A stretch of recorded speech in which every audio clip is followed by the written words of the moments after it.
Bem-vindo ao Gastro Talks, onde falamos como encarar as doenças gastrointestinais além da farmácia.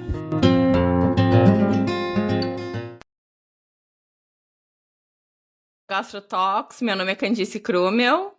Meu nome é Estela Marini e hoje, Candice, nós temos uma convidada muito especial. A doutora Raquel Fraga está hoje aqui para conversar conosco sobre uma dúvida muito frequente no consultório: álcool e fígado. Será que existe uma dose segura?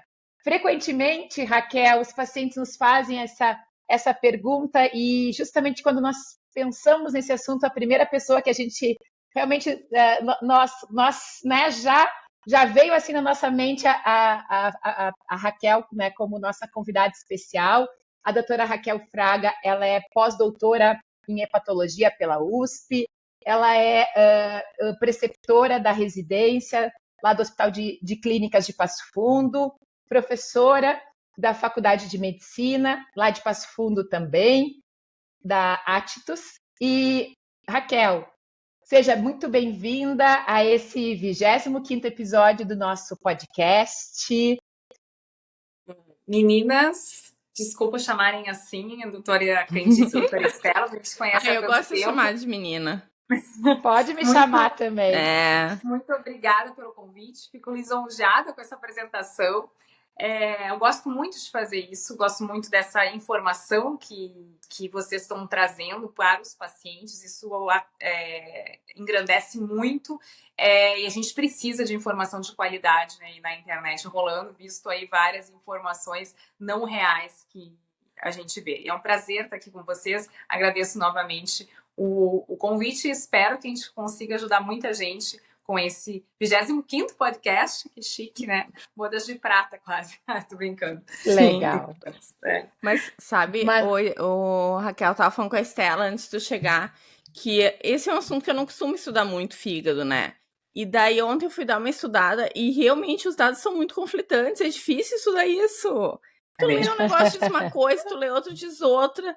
E eu falei assim, não é uma coisa assim tranquila de estudar, tipo assim, vou dar uma estudada e era isso. Não, tipo, cada lugar fala uma coisa, é difícil estudar mesmo, né? A própria literatura médica, ela acaba, de acordo, tem questões muito de cada país, né?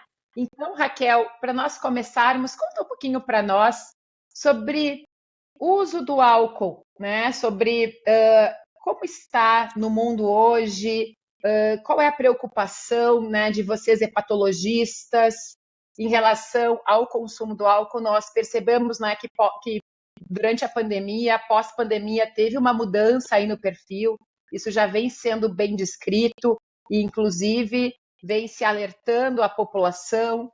Gostaria que tu nos passasse, então, quanto hepatologista, né? Qual é a preocupação de vocês? Qual é a percepção da Raquel no dia a dia de consultório?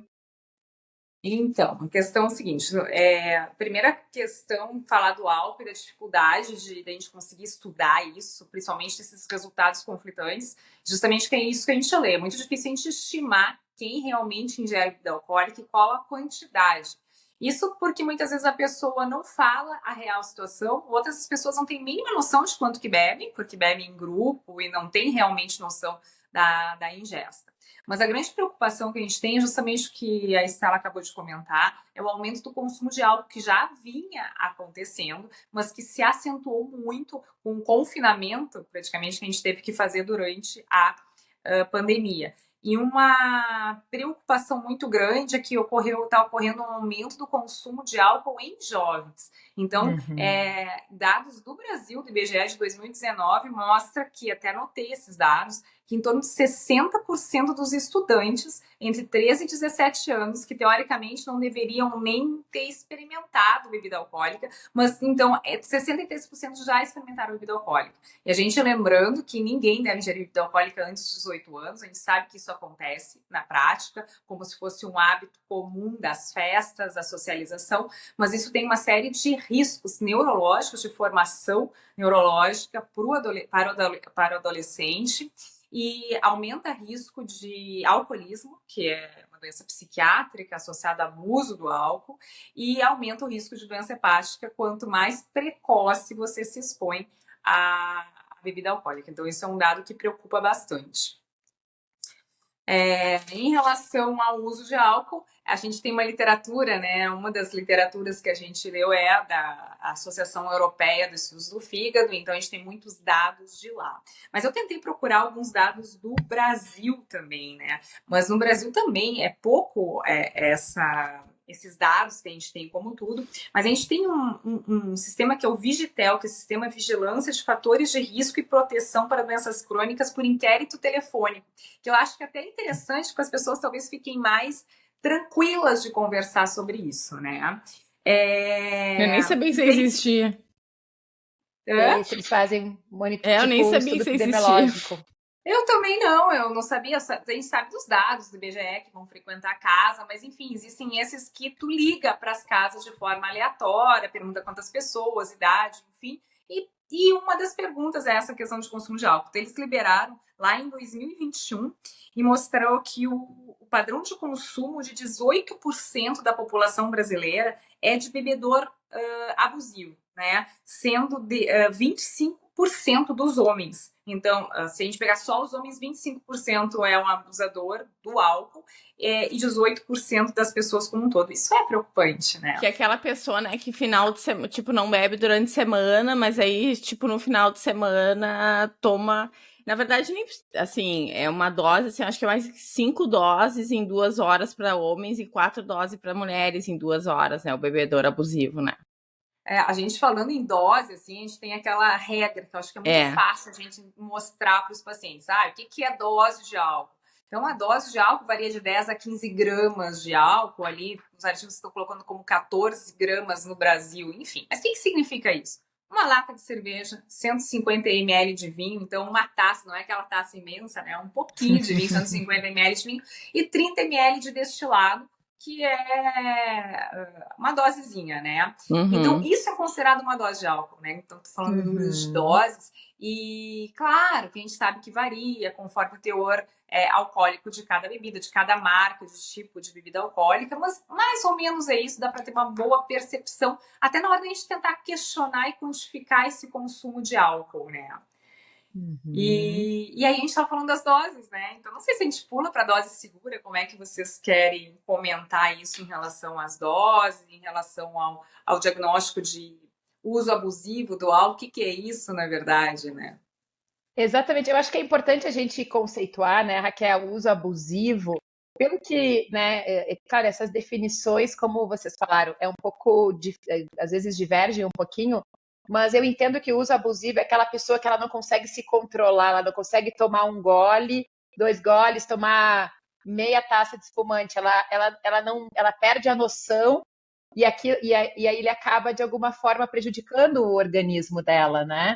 Então, não sei se essa minha percepção do uso abusivo é o que vocês definem dentro da hepatologia. O uso abusivo é isso, mas uma coisa muito importante que eu sempre comento com os pacientes você não precisa ser um abusador de álcool para tu ter doença hepática alcoólica. Tu não precisa ter problemas psiquiátricos relacionados ao álcool para ter cirrose alcoólica. Então a gente escuta falar muito no consultório, mas como que eu tenho cirrose por álcool se eu só bebo uma taça de vinho por dia, né? Que vai diminuir o meu risco de ter infarto. Como é que eu posso ter cirrose por álcool se eu bebo final de semana? Como é que eu posso ter cirrose por álcool, doença hepática pelo álcool, se eu nunca fiquei embriagado? Então, são coisas bem diferentes, né? Então, muitas pessoas realmente que têm doença hepática alcoólica não têm doença psiquiátrica relacionada ao álcool, embora tenha aquele hábito do beber frequente, né? Então, tu não precisa ter aquele estereótipo do alcoolista, que acaba sendo até pejorativo, que a gente tem todos uns critérios psiquiátricos para diagnóstico de dependência alcoólica, então tu não precisa ser dependente alcoólico para ter doença hepática alcoólica, e aí a gente começa a entrar nessa questão, será o que é então para causar doença hepática? A gente tem algum limite para causar doença hepática ou não, né? Uma coisa que eu falo para os pacientes é que a maioria de nós não sabe se tem alguma doença hepática associada, né? Então, às vezes, tu tem ali um consumo de álcool que tu considera dentro dos padrões normais da sociedade, mas tu tem hemocromatose junto, que é aquela doença que tem deposição de ferro, e tu não sabe que tu tem hemocromatose, tu nunca fez o exame. Então, daí tu tem duas coisas que estão machucando teu fígado, né? E assim vai, daí tu entra em hepatite C, que muita gente não sabe que tem também, né? Então, a gente às vezes não sabe que a gente tem outra doença indo junto com o álcool, e os dois que estão ali detonando o fígado, né? Desculpa, Candice, te interromper, mas é a própria esteatose, né? Que é ainda mais comum, não é? Na população brasileira. E como a incidência de esteatose na população brasileira, eu vejo muitas vezes existe até uma certa banalização. As pessoas, eu tenho gordura no fígado, todo mundo tem. Claro que não é normal ter gordura no fígado, a gente já conversou sobre isso em outro momento, né? Mas o quanto realmente é essa ideia, né, Raquel, de que a Candice trouxe, de que o álcool potencializa, às vezes, algo que a pessoa já tem no fígado, seja esteatose, seja o problema, né, genético, que é a hemocromatose, onde existe esse aumento de ferro, né, lá no fígado. Então, realmente é um assunto muito importante de nós debatermos hoje aqui. E falando um pouquinho sobre os efeitos do álcool no organismo. Muitas vezes a gente pensa associar álcool com fígado, né? E nós sabemos realmente que ele é um grande causador de doença hepática alcoólica, né? Evoluindo um percentual considerável de casos para cirrose. Mas, além de ser fator de risco, o consumo de álcool, né, para cirrose, além disso, quais são os efeitos do álcool no nosso organismo? Gostaria que falasse um pouquinho para nós sobre isso. Então, vamos lá. Eu comentei um pouco em relação ao uso de álcool nos adolescentes, né? Então, até para a questão de formação neurológica, que é muito importante. Então, os pais ficarem muito atentos em relação a isso e não achar legal começar a ingerir bebida alcoólica com 15 anos, depois da festa de 15 anos das meninas. Já escutei algumas vezes, tem que ensinar ela a ingerir bebida alcoólica, mas para não ficar embriagada. Então, isso tem uma certa cultura, então isso é muito importante. Bom, o álcool está associado a mais de 200 doenças no nosso corpo, né? E a gente fala que se falou no passado, diminuição de risco de cardiopatia isquêmica, que é uma dúvida que se tem hoje, parece ter algum benefício num consumo em pequena quantidade diária de vinho, mas depois a gente vai comentar um pouco sobre isso, mas associado a isso tem um risco aumentado de mais de 200 doenças, está associado a um aumento da mortalidade. Então, com dados ali, a gente sabe que no mundo, se a gente pega, em torno de 3 milhões de pessoas morrem de doenças relacionadas ao álcool. Isso em torno de 7% das mortes dos homens e 4% das mortes das mulheres. Não é nem um pouco de a gente deixar de lado essa informação. E além disso, assim, tem impacto, aumenta o risco de mortes totais, de doenças do trato gastrointestinal e também do tubo digestivo e da gastro em geral, incluindo principalmente a cirrose hepática, e aumento de risco de câncer. E no risco de câncer, ninguém sabe qual que é a quantidade de álcool que aumenta o risco de câncer, né? Não tem essa relação dose dependente, até porque é muito difícil a gente fazer essa estimativa de consumo de álcool ao longo da vida. É mais fácil a gente estimar no tabaco, né? No tabagismo, a quantidade de cigarro fumado do que a quantidade de álcool ingerido, porque é realmente muito complicado. Então, isso é as consequências do álcool de forma significativa, fora a questão de acidentes de trânsito, etc. Não, eu morro de medo daquele risco de demência também, né, guria? Aumenta um monte o risco de demência. Isso é algo muito importante, né, que a Raquel realmente trouxe. Risco de câncer, segundo a Organização Mundial da Saúde, o álcool está... Isso não é dado novo, pessoal. Álcool está no grupo 1 de carcinógenos, ou seja, não se tem dúvida que existe uma relação causal. O grupo 1 é quando essa associação, uma determinada substância e com uma determinada doença, ela já está bem estabelecida. É do mesmo grupo do cigarro, né? O carcinógeno tipo 1. Lá está o álcool, está o cigarro, está as carnes embutidas. Então, assim, não se tem dúvida de que álcool aumenta o risco de câncer. E não é só câncer de fígado, né? Nós também sabemos risco de câncer do trato gastrointestinal, como a Raquel falou, de garganta, de esôfago, de estômago, de cólon. E nas mulheres, um dado muito preocupante é que álcool está associado a risco de câncer de mama. Inclusive, como a Raquel estava falando, não parece ter uma dose segura. Antigamente, nós tínhamos, na época da residência, né, Candice, aquela ideia, mulheres até 20 gramas de álcool, homem no máximo até 40. Isso há anos atrás, muitos anos atrás. E isso, depois, com o passar do tempo, eu li um estudo que falava que câncer de mama, por exemplo, doses menores que 10 gramas seria 100 ml de vinho, por exemplo, é uma dose muito pequena, já poderia ser fator de risco para câncer de mama. Então, realmente deixa eu perguntar nós uma coisa, devemos... Raquel, e na verdade, assim, ó, isso aí é que eu acho super conflitante, porque tem vários estudos que mostram que na mortalidade em geral, né, existe uma curva em U. Então, assim, os abstêmicos teriam uma mortalidade maior do que quem bebe pequenas quantidades, e daí no momento que a pessoa bebe um pouquinho mais, essa mortalidade começa a aumentar de novo. Mas existe algum dado que... Porque assim, não é um estudo, são vários estudos que mostram esse negócio. Eu fiquei pensando, cara, não faz sentido fisiologicamente, né? Isso é bem controverso, assim, é uma discussão muito grande em relação a isso, se é real essa curva em J, curva em U, enfim. E quando a gente coloca em pessoas, assim, tipo, qual que é? Quando a gente fala até lá, pulsando um pouco para esteatose metabólica, acúmulo de gordura corporal, qual que seria a dieta melhor para esteatose? A dieta mediterrânea, que inclui uma quantidade de vinho por dia, né? Uma taxa de vinho por dia. Então, tem muitos fatores associados a hábitos de vida, tipo de alimentação, com esse hábito de ingerir vinho diário.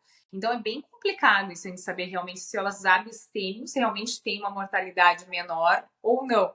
Tá em aberto, ninguém sabe essa resposta, né? Tá em aberto ainda o negócio. Ninguém sabe. Mas, então, essa é a minha próxima pergunta, né? Se associa muito, até em função da dieta do Mediterrâneo, que nós sabemos que é uma doença, que é um padrão alimentar muito benéfico para diferentes alterações, né? Então, por exemplo, para desbiose, a dieta mais estudada é a dieta do Mediterrâneo, para esteatose é a dieta do Mediterrâneo, e para várias outras doenças, inclusive para as doenças cardiovasculares. E nós sabemos que é, sim, tolerado, digamos, no padrão alimentar do Mediterrâneo, uma taça de vinho, né? Então, muitas vezes, já faz, né, já alguns anos que hoje se fala menos isso, se difundiu a ideia de que o álcool, ele pode, especialmente não o álcool, mas o vinho, né? O vinho tinto. O vinho tinto, Raquel, ele é realmente bom para o coração? Mito ou verdade?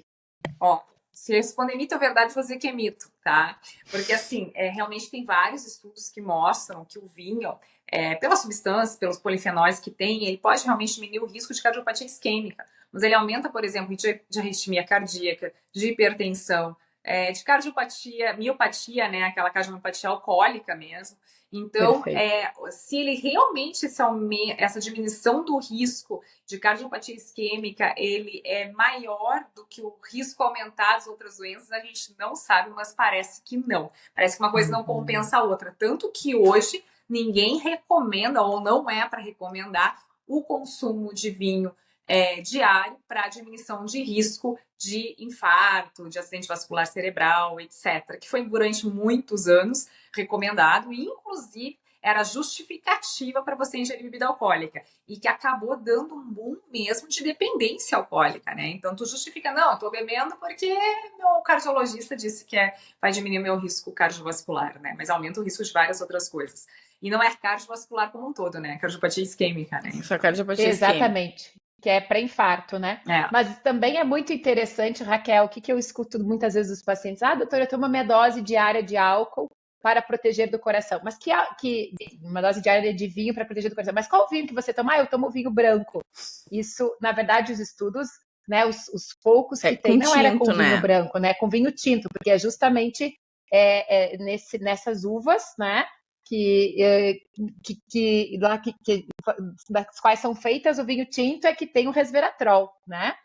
Mas é muito importante essa tua consideração, porque, segundo a literatura, esse pequeno benefício que pode, como nós colocamos, né, tá em aberto, ele é para aquela população que não é obesa, aliás, que não é hipertensa, que não tem nem outro fator de risco. Então, assim, a gente, né, vamos pegar aí uma faixa dos 50 anos para cima.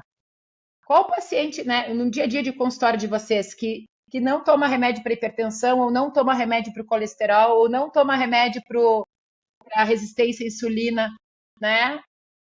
A gente sabe no dia a dia com a história do advento, né? Quantas pessoas com síndrome metabólica e, consequentemente, como é comum essas doenças no dia a dia. Então, realmente, como nós estávamos falando, para esse grupo de pessoas que já tem alguma alteração, isso se tem certeza que a dose diária de álcool ela é realmente prejudicial. E falando no fígado especificamente, tá? Mais puxando para o meu lado, assim, da hepatologia, a gente tem que saber que para uma pessoa individual que está na nossa frente, não existe dose segura de álcool, tá? Nada, a gente não sabe. Perfeito. Para a população, estudos epidemiológicos, é aquilo que você falou ainda da mesma dose que a gente fala há anos, 20 gramas dia para mulheres, 20 a 40 gramas, e de 40 a 60 gramas para homens por dia, parece não aumentar a prevalência ou a incidência de doença hepática alcoólica na população. Né? E a doença hepática, né? Na verdade, esses parâmetros foram tirados quando eles estavam estudando cirrose. Isso leva a cirrose ou não, né?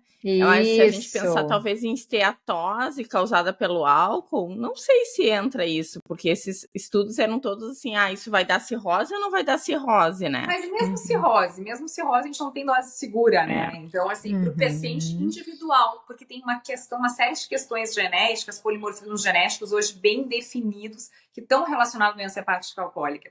E uma coisa muito, muito interessante, então, claro que a gente acaba não fazendo hoje em dia avaliação de polimorfismo na prática clínica para todo mundo, até a gente pode, para quem tem condições, mas não é uma rotina para fazer, para prever risco de doença hepática, até porque são vários polimorfismos que trabalham em conjunto.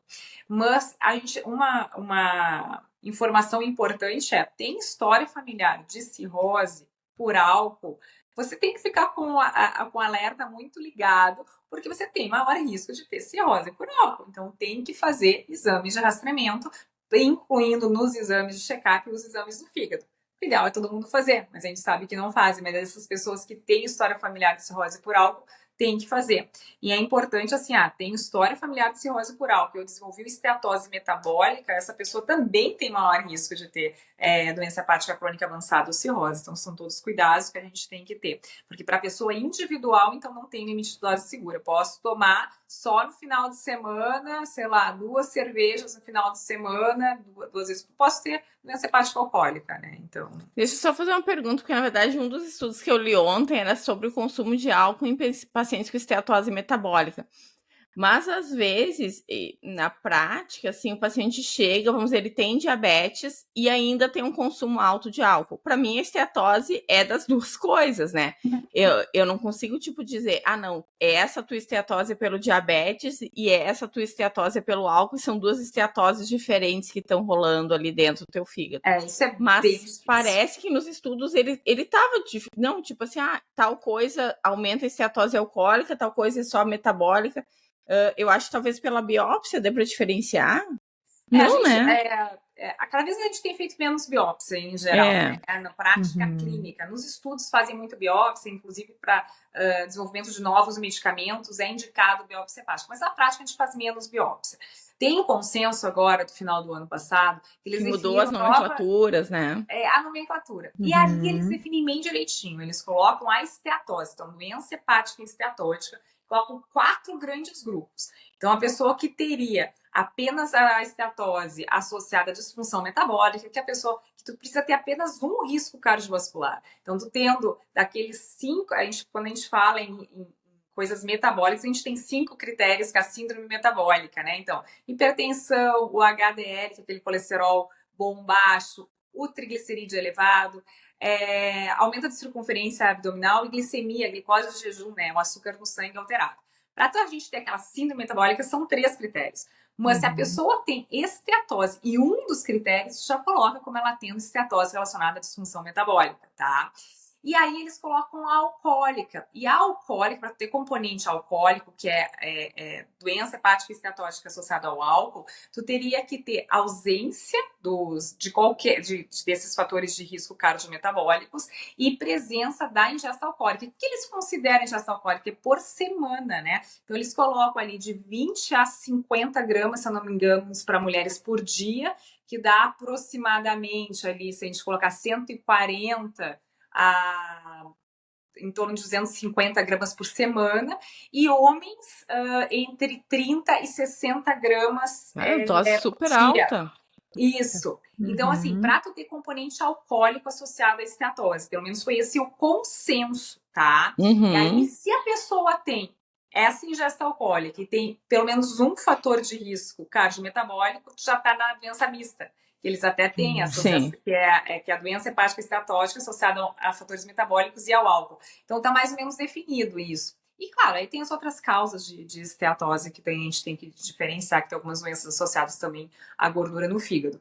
Mas é isso, então é muito difícil realmente diferenciar. É um consenso, é um painel de especialistas, isso pode mudar a qualquer momento, né? Então, mas o consenso atual é esse mais ou menos que a gente define.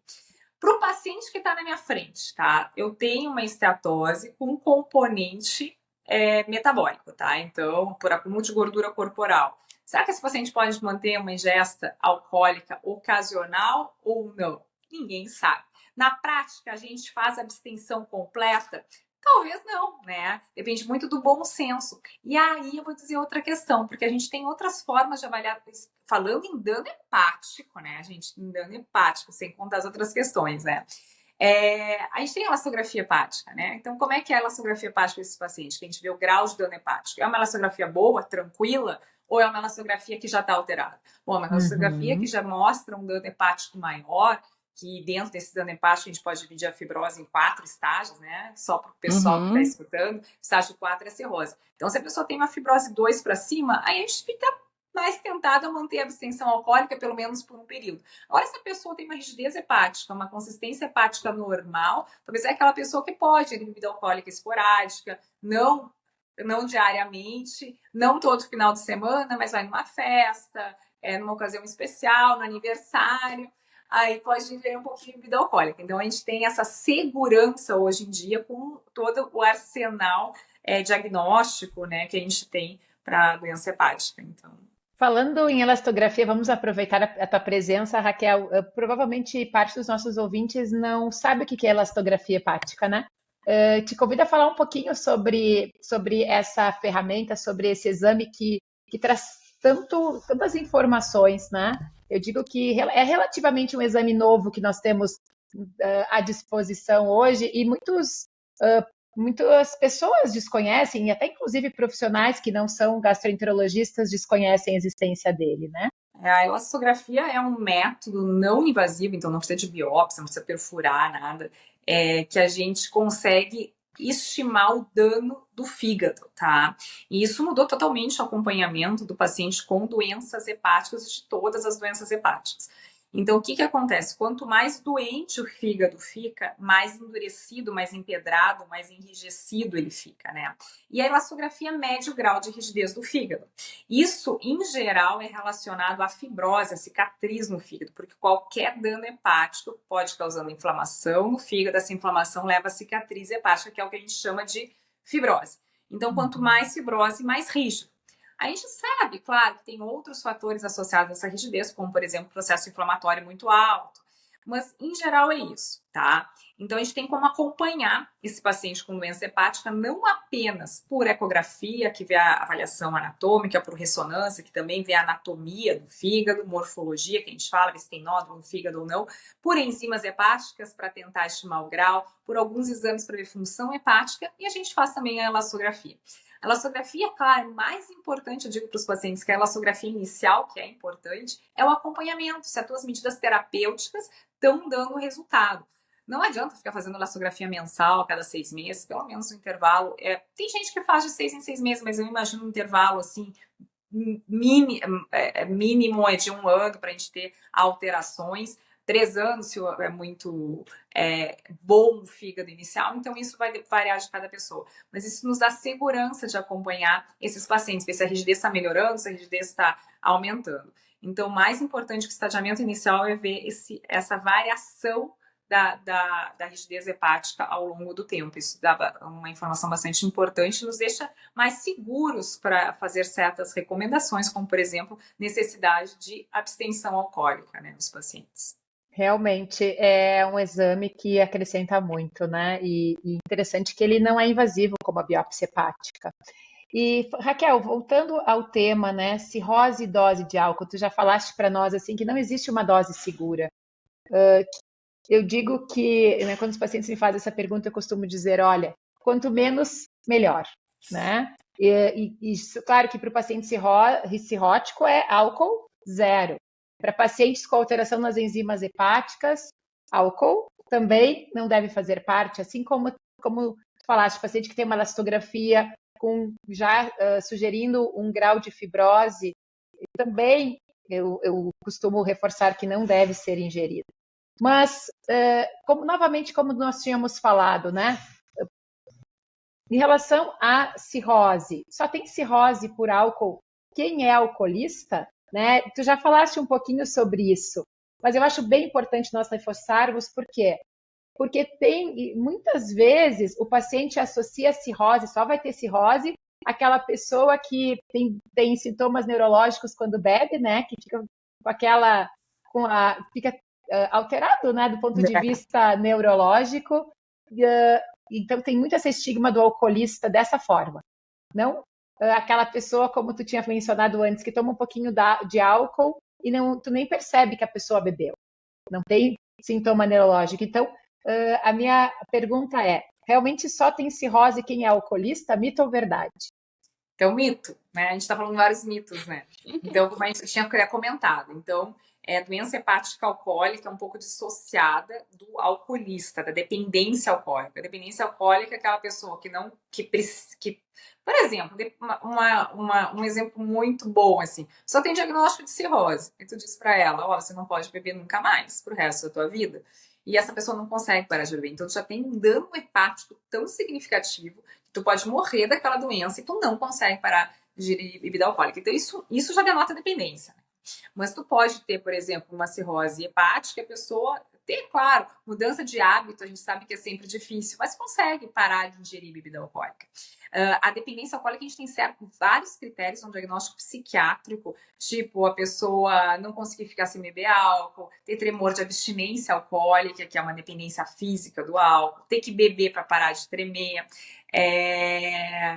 sintomas, inclusive, físicos dessa suspensão, como sudorese, irritabilidade, ansiedade, né? Então, tem uma série de quesitos, assim, para a gente diagnosticar o alcoolismo. E muitos pacientes, como eu comentei no início, que têm doença hepática alcoólica, inclusive cirrose, não fecham critérios de doença psiquiátrica relacionado ao álcool, né? Então, isso é bem importante comentar. Mas eu também acho, assim, que também, às vezes, vem lá a mãe levando, a filha levando a mãe, que é uma vozinha ali de seus 70 e poucos anos, e a filha fala, doutora, ela bebe. Daí eu falo assim, né? E a mulher fala assim, sei lá, cada 3 meses eu tomo, sei lá, 2 goles de conhaque lá, sei lá. Quando o consumo de álcool é muito esporádico, muito, muito esporádico, realmente é muito difícil dar doença hepática por causa disso, né? A maioria das vezes a gente vê que a frequência é muito importante, assim. Beber todas as semanas, beber mais de 3 vezes, mais de 4 vezes na semana. Então, quando a pessoa fala assim, não, a cada 3 meses, cara, esquece, né? O consumo muito, muito esporádico. Esporádico, né? Não costuma estar associado. Quanto mais frequente mais problemas costuma dar, né? A gente fala em uso frequente de bebida alcoólica, né? Então, não precisa ser todo dia, mas todo final de semana, por exemplo. Né? É diferente como ocasionalmente de bebida alcoólica. Isso uso esporádico, parece realmente não ter um dano importante. Né? E o que eu também considero importante nós mencionarmos aqui? Um dos grandes, que eu acho muito temerário nessa ideia de tomar uma pequena dose todos os dias, é a questão do álcool desenvolver tolerância. nós sabemos que frequentemente as pessoas começam a tomar 150 ml de vinho, como a Raquel falou antes, só que ela não consegue ficar nos 150 ml de vinho. Daqui a pouco ela está tomando 200, 300, justamente pelo esse efeito neuropsíquico que o álcool traz. Então, a gente sabe que é muito bem descrito essa tolerância pelo álcool. E, ao mesmo tempo, a dependência, que é essa sensação de que para eu continuar me sentindo bem, como tu falaste, né, Raquel, a pessoa acorda de manhã já com, claro, casos mais, já de um consumo mais pesado. A pessoa treme, já acorda tremendo, e ela, daqui a pouco, ela nem quer beber, mas ela, para evitar aquele efeito psíquico dela, aquilo é algo mais forte do que ela entra nesse ciclo que não é, né, esse ciclo vicioso, e realmente ela vai tendo uma piora cada vez maior e cada vez com mais dificuldade de ficar sem o álcool, né? Esse negócio é algo muito complexo, na verdade, que envolve comportamento humano, até que eu tenho até um pouco de... Fico um pouco intranquila de falar um pouco isso, que foge um pouco bem da área psiquiátrica, mas a gente tem que saber disso. Então, o que acontece? Por que a pessoa ingere bebida alcoólica todo dia? Geralmente são pessoas mais ansiosas, que para ficar mais tranquilas, para se sentir um bem-estar. E essa sensação vai tendo tolerância, vai ter que ir aumentando a dose para ter essa mesma sensação. É muito mais fácil acesso a pessoa chegar e adquirir uma bebida alcoólica e beber, assim como fumar, como envolve todas as dependências, do que tratar a ansiedade de base, por exemplo, ou a depressão de base. Então, eles acabam como se fosse tratando esse sintoma, essa doença, com a substância química, no caso o álcool que a gente está comentando. É muito, muito importante falar sobre isso, porque aí a gente entra naquela questão que a gente estava comentando ontem. Então a pessoa, não posso mais beber, então eu vou trocar o álcool pelo doce. Toda vez que eu tenho vontade de parar de beber, não posso, eu queria beber meu vinho, não posso rolar e vou comer um doce para dar a mesma sensação de bem-estar. E o contrário também, né?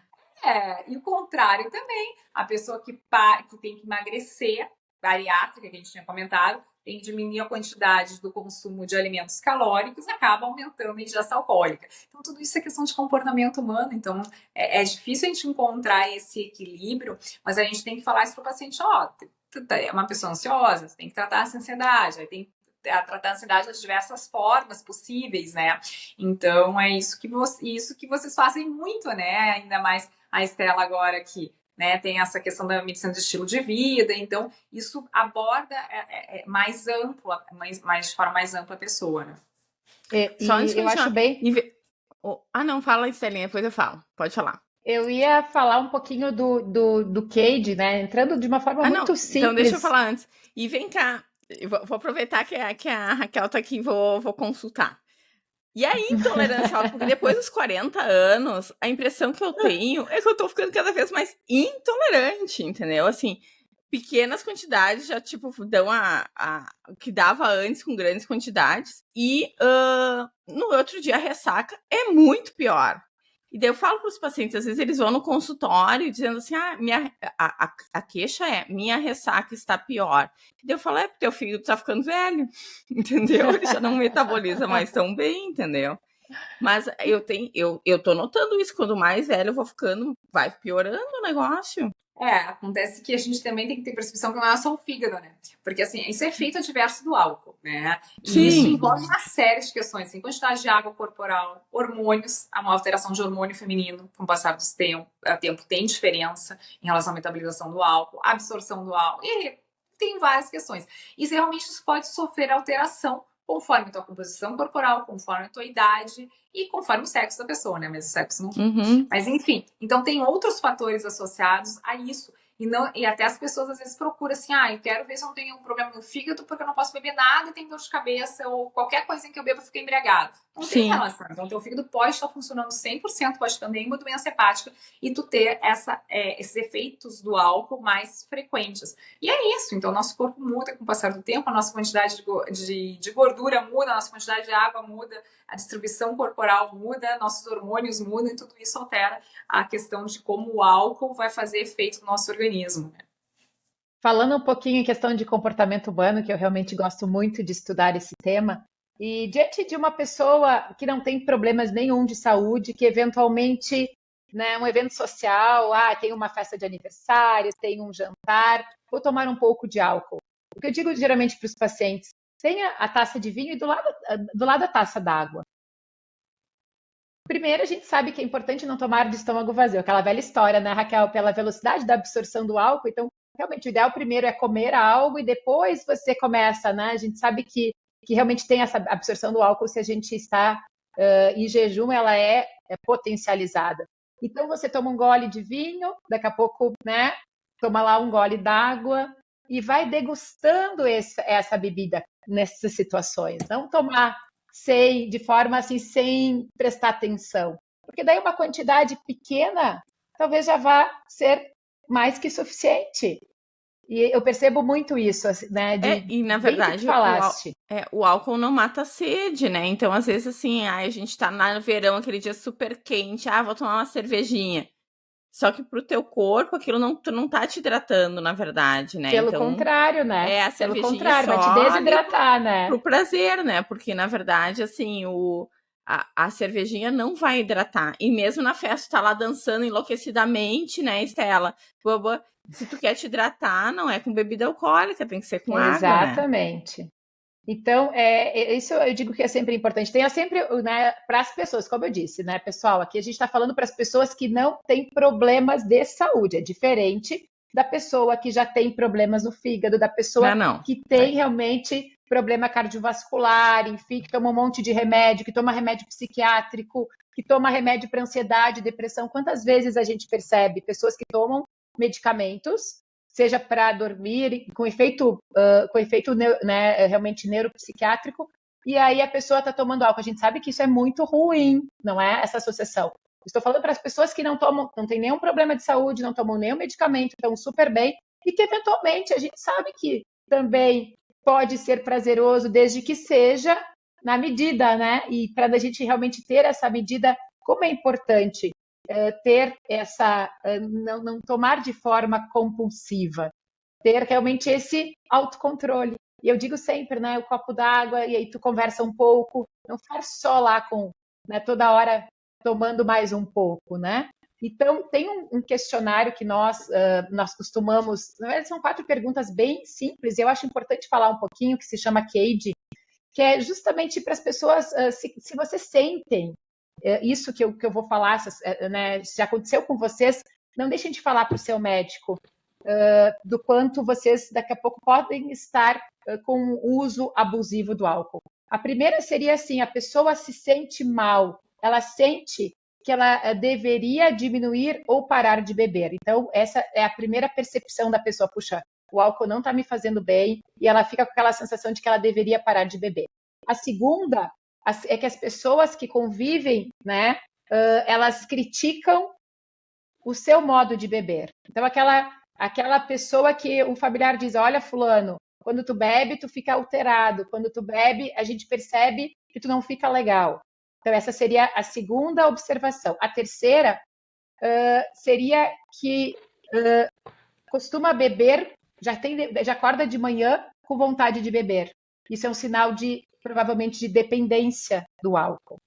E a quarta, se sente culpado. Então, eu não gostaria de beber, eu bebi e depois eu me sinto culpado. Então, são essas 4 perguntas que podem estar, né? Se você realmente sente, pode estar sinalizando para uma dependência ao álcool. Eu acho que a gente até mais usado aquele outro questionário, né? O áudio, né? Que daí eu acho que tu faz as 3 primeiras perguntas, né? E daí, se vier positivo, daí tu segue o questionário, né? Isso, que é pelas quantidades de álcool que a pessoa bebe, não sei, né? No consultório, mas eu não trato muito fígado, né? Mas no consultório eu não costumo fazer, né? Os questionários. Claro. Eu acho que o Cade eu gosto pela essa questão, assim, que às vezes as pessoas não se deu conta, né? De que, puxa, acorda de manhã já com vontade de beber. Opa, vamos já parar por aí, né? E é impressionante como, para alguns, a dependência acaba sendo rápido. Que é a mesma questão do cigarro, né? Isso de tu acordar de manhã já com vontade, isso já sinaliza alguma dependência. O Audit, que é esse outro questionário, eles até recomendam fazer de prática, de rotina. Em consultório privado, a gente consegue fazer. Agora, nos ambulatórios, muito difícil, é demorado. Ele é demorado e é várias Mas perguntas né? Mas o C é bem rápido. Bom, com a questão da prova de certificação, eu estudei muito esses questionários, então tem o Audit C, que é uma forma prática, são só justamente a quantidade quantas vezes por 3. semana, né? Bom, nós já estamos aqui quase, né, nos encaminhando para o fim do nosso podcast. A Raquel falou uma coisa que eu só gostaria de reforçar, que é o uso abusivo de álcool nos pacientes pós-bariátricos. Isso é algo que tem chamado a atenção no consultório, especialmente nesse cenário pós-pandemia. É algo realmente muito preocupante. Muitas vezes a gente percebe que o paciente troca a adição da comida, então era aquela pessoa que tinha compulsão alimentar por conta da bariátrica, precisou mudar, né, esse hábito, e aí acabou buscando outro hábito, e muitas vezes acabou sendo o álcool, e a gente sabe que tem uma série de complicações para essas pessoas, não é mesmo, Raquel? Até nível mesmo nutricional, né? Nós sabemos que os pacientes pós-bariátrica, eles já têm uma tendência à desnutrição, dependendo, claro, qual foi a técnica, mas o bypass, por exemplo, eles já têm um problema de absorção de nutrientes. E aí, além disso, a gente sabe que o álcool também acaba, de alguma forma, dificultando que a pessoa se alimente, faça boas escolhas alimentares, né? Então, é uma preocupação. Sim. E na verdade o bariátrico ele tem maior suscetibilidade a ter doença hepática alcoólica, né? O nível de álcool, ele na hora de absorção do álcool, o pico é muito mais alto e mais rápido. Então, eles são mais expostos à bebida alcoólica, e isso é bem definido, que eles têm uma progressão muito mais rápida para uma doença hepática crônica avançada alcoólica, que é a cirrose. Então, isso é bem descrito até para alteração de trânsito intestinal. Então, diante de uma pessoa, Raquel, que ela tem problemas no fígado, por exemplo, ou ela realmente, né, ela já está tendo um uso abusivo do álcool, qual é a mensagem que tu deixa para esses pacientes, né? Para essas pessoas? O que tu acha que é o primeiro passo? Exatamente, esse. Não, o que a gente pode fazer para ajudar, né? A mensagem dizer assim, olha só, exatamente. Tem que parar de beber. É que nem dizer assim, tem que fazer dieta, né? Às vezes, né? Eu acho que a gente tem que ter algumas coisas para poder ajudar os pacientes nesse processo, né? O processo é deles, né? Mas é um processo, né? A primeira questão é eles entenderem toda essa questão, porque eles ficam muito revoltados, às vezes, assim, por que eu tenho que parar, porque eu não ingiro muita quantidade. Mas, enfim, o que a gente tem que dizer? Que não é fácil, né? Não adianta, é fácil, eu paro quando eu quero, sempre a mesma conversa, né? Tu sempre acha que tu consegue, né? Mas isso requer um esforço muito grande. A gente tem que ajudar esse paciente a ter técnicas de como fazer essa mudança comportamental. Na grande maior parte dos casos, essa mudança não precisa ser brusca, até uma coisa que a gente tem conversado bastante nos congressos de hepatologia, é como ajudar o paciente a parar a bebida alcoólica. Claro, se eu tenho um paciente com uma cirrose alcoólica descompensada na minha frente, esse paciente não pode nunca mais. Paciência, tem que ser brusco, né? Mas um paciente que tem uma doença hepática crônica, sei lá, fibrose 3 ou até fibrose 4 que não está descompensada, pode reduzir aos poucos? É uma coisa que a gente tinha muita dúvida? Pode. Desde que mudando, não é só reduzir aos poucos, é mudando o comportamento, é fazendo técnicas de relaxamento, é procurando auxílio psiquiátrico, é procurando grupos de autoajuda que muitos não gostam. Então, tudo é essa questão de favorecer um ambiente para isso. Mas a pessoa tem que ser muito focada, tem que estar muito certa que não pode ingerir bebida alcoólica, ela tem que entender isso. Porque para a pessoa mudar, a primeira coisa que tem que fazer, aquela mudança tem que fazer sentido para a vida dela. Enquanto o nosso paciente não entende qual o benefício que eu tenho ao fazer essa mudança, o nosso cérebro ele é muito primitivo, ele vai mandar para aquele novo hábito, e quando vê a pessoa já está de novo fazendo praticando o mesmo comportamento que está levando à doença.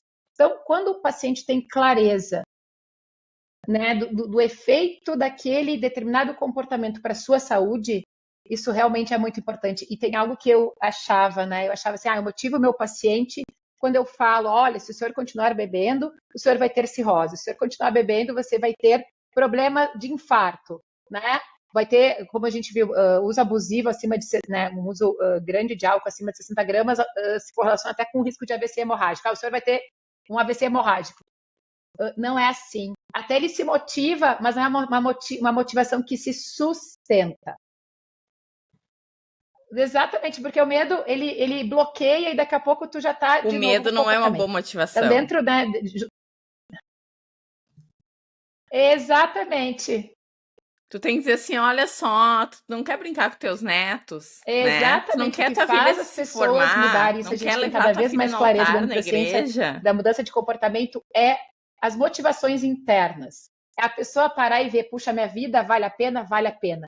E para minha vida continuar valendo a pena de ser vivida, eu preciso da minha saúde. E eu, para continuar tendo a minha saúde, eu preciso fazer tal mudança. Então, quando tu vai ajudando o paciente a construir esse raciocínio que para ele faz total sentido, aí realmente eu digo que a jornada se torna mais leve. Eu digo sempre para as pessoas, quando a gente troca o eu tenho que pelo eu escolho, fica mais leve. Quem sabe a partir de hoje, se você realmente acha que está consumindo álcool de forma excessiva, quem sabe a partir de hoje você não pense eu tenho que parar de beber e passe a pensar eu posso beber? Eu poderia, mas eu escolho não beber. E essa forma fica muito mais leve, porque a nossa mente não gosta do eu não posso, não é? Então, realmente eu penso que essa forma pode ajudar, né? Não sei se vocês têm algo mais para contribuir no nosso podcast de hoje. Na verdade, eu tenho para a Estela falar, porque na verdade a gente passou reto, porque tem esse negócio lá de uma taça de vinho por dia, né, que aumenta o resveratrol, que é muito bom para o nosso corpo, só que não é só o vinho que tem resveratrol, né? Daí a Estela até deu uma olhada, vê outros alimentos que tem o resveratrol, tem os polifenóis nem gosto de falar, que ajudariam nessa parte ali. Quer falar, então, Estelinha? assim, pensando em antioxidantes, o resveratrol, ele está no grupo dos polifenóis que... Então, Candice, vários estudos científicos mostram que alguns alimentos de origem vegetal, como frutas, sucos, chás, café e o vinho tinto, além de legumes, das próprias leguminosas, chocolates e alguns cereais, eles contêm uma substância que se chama polifenóis. E esses polifenóis, então, eles estão presentes nesses alimentos e eles realmente podem conferir essa proteção cardiovascular, esses benefícios para a nossa saúde por se tratarem de substâncias antioxidantes. Elas também são muito faladas quando a gente estuda a microbiota intestinal, os polifenóis também têm um benefício na nossa microbiota. Então, quais são os alimentos, né, que contêm esses polifenóis? Então, nós temos um dos polifenóis mais estudados é a quercetina, que está presente na maçã, nas frutas cítricas, na framboesa. Já temos as antocianidinas presentes nas cerejas, nas framboesas, nos mirtilos, na amora, que são as frutas vermelhas. A isoflavonas está presente na soja, as catequinas presentes então no chá verde e o tão falado resveratrol que está presente então no vinho tinto, mas também o resveratrol é importante salientar que ele está presente, como nós já falamos anteriormente aqui no podcast, na casca da uva, mas não exclusivamente só na casca da uva, mas da uva que dá, na verdade, do tipo de uva dos quais são feitas o vinho tinto, né? Então, não a variedade de uva branca. Seria as variedades realmente que elas têm a cor mais as escuras, digamos assim, né? Que dão origem ao vinho tinto. Mas também está presente em outros alimentos, em outras frutas, como mirtilo e amora. Curcumina também é um polifenol presente na cúrcuma. O ácido elágico está presente no morango, também de novo nas amoras. E o outro polifenol seria a apigenina presente então no própolis. Então, realmente, os polifenóis está associado não só à prevenção das doenças cardiovasculares, mas também na prevenção de algumas doenças neurodegenerativas, sem falar também no papel que tem muito importante para a nossa microbiota intestinal.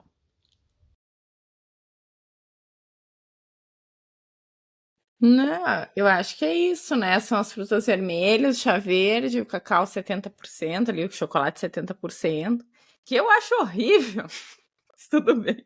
Mas, assim, ó, só hepatologista falando aqui, né? Mas, assim, ó, cuidado com o chá verde, né? O chá verde, a gente sabe que é tóxico. Não é para fazer aquelas térmicas de chá verde ficar tomando ao longo do dia, né? É uma xicrinha, porque a gente sabe que é isso aí. Quem foi que me falou?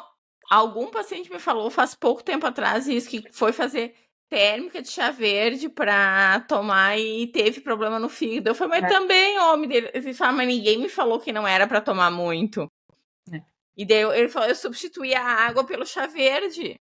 É muito complicado. Meu contato, então, é Stella Marini Gastro. Pode falar, Raquel.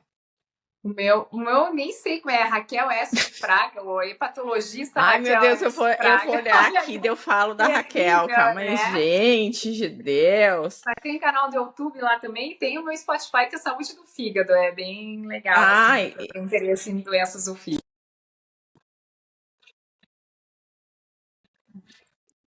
Tá, olha só o Instagram da Raquel. É um Instagram longo, tá? É hepatologista.raquel S de Fraga. Daí o Raquel S de Fraga, tudo junto. Tá certo, Raquel? Tá e o meu é certinho. Candice Cru, meu ponto gastro. Valeu, pessoal. Beijo. Obrigada. Tchauzinho.